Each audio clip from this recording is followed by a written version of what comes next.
students.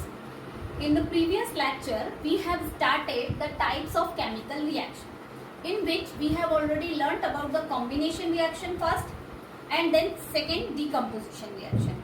What was the combination reaction? When two or more than two elements combine together, they form a single product. Such reactions are called combination reactions. Those are generally exothermic in nature, that we have discussed. Now the second type is decomposition reaction.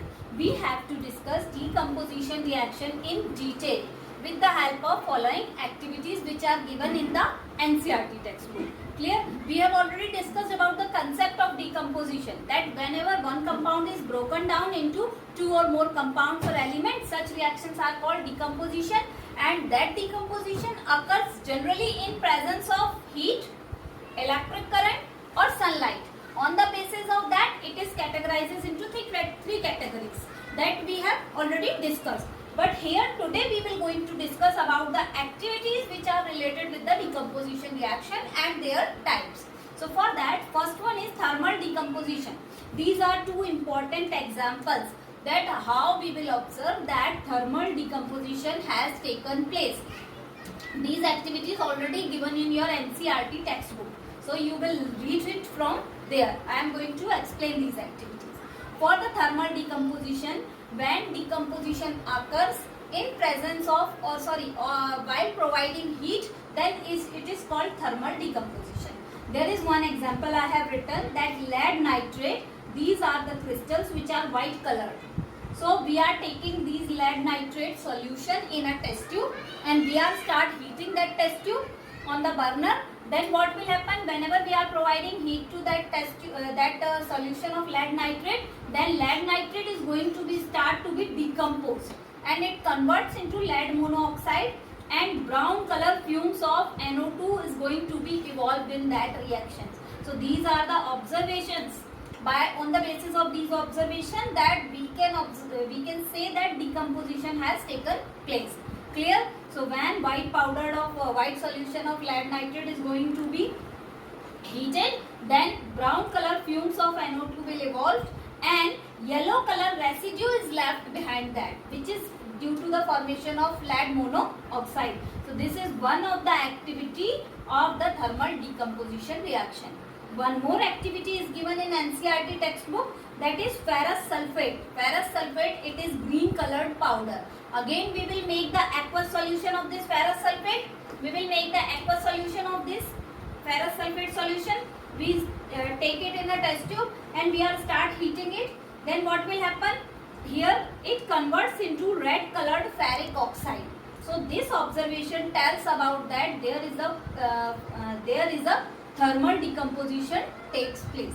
Clear? So these are the two activities by which we can say that thermal decomposition reactions taken place. The second category is electrolytic decomposition reaction. So the activity which is related with electrolytic decomposition, for that I have drawn here a diagram. So in this diagram you can see that there is a plastic mug.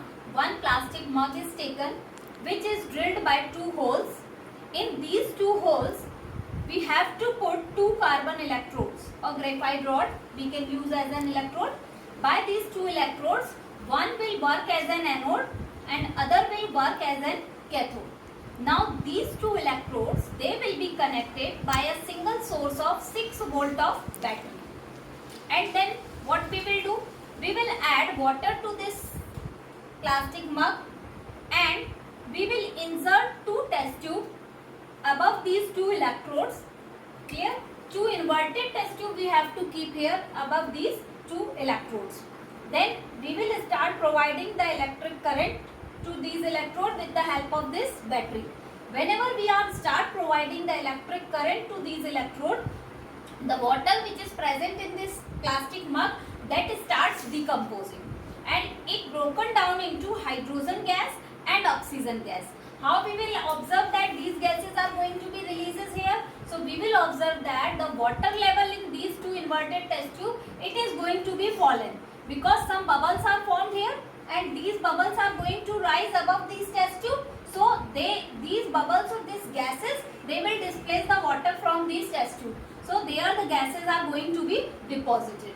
Clear? So we can observe that these two gases, hydrogen and oxygen, they are going to be deposited here, and they are formed by the electrolysis of the water molecule. One important thing is there, that whether the amount of these gases or the volume of these gases is going to be same or not.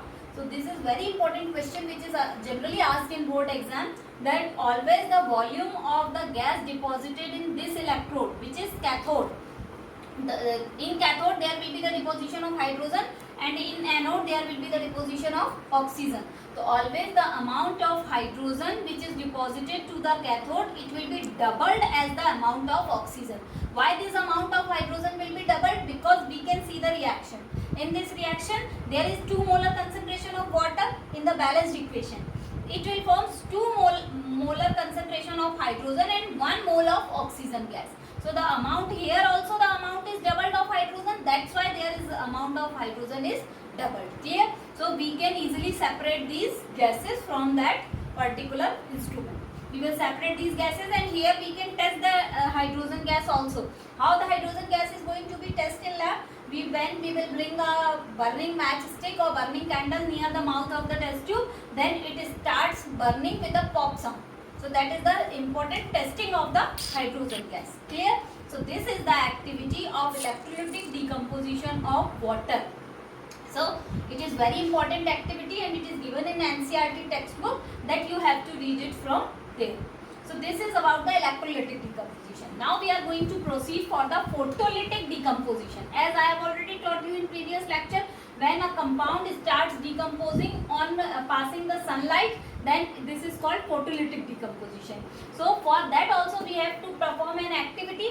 We will take the silver chloride, which is a solid compound which is white colored powder. We will take this solid silver chloride which is white powder, we will take it in a porcelain dish, and we will keep this porcelain dish in the sunlight. Then what will happen? After some time, this silver chloride is going to be decomposed, and it converts into a grey color silver powder. That powder will be deposited here. So by the change of color, we can say that there is a decomposition of silver chloride has taken place, because white colored silver chloride is going to decompose into grey colored silver powder. Clear? Generally this photolytic decomposition reaction, these are used in black and white photography. So this is all about the detailed study of decomposition reaction. The decomposition reactions are those reactions in which one compound is broken down into 2 or more compounds, and these decomposition reactions are categorized into 3 categories. First one is thermal decomposition, second one is electrolytic, third one is photolytic decomposition. When decomposition occurs in presence of heat, then it is called thermal decomposition. When it occurs on passing electric current, then it is called electrolytic decomposition, which is also known as electrolysis.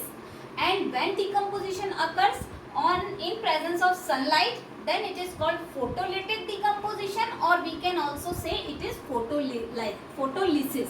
Clear? Thank you.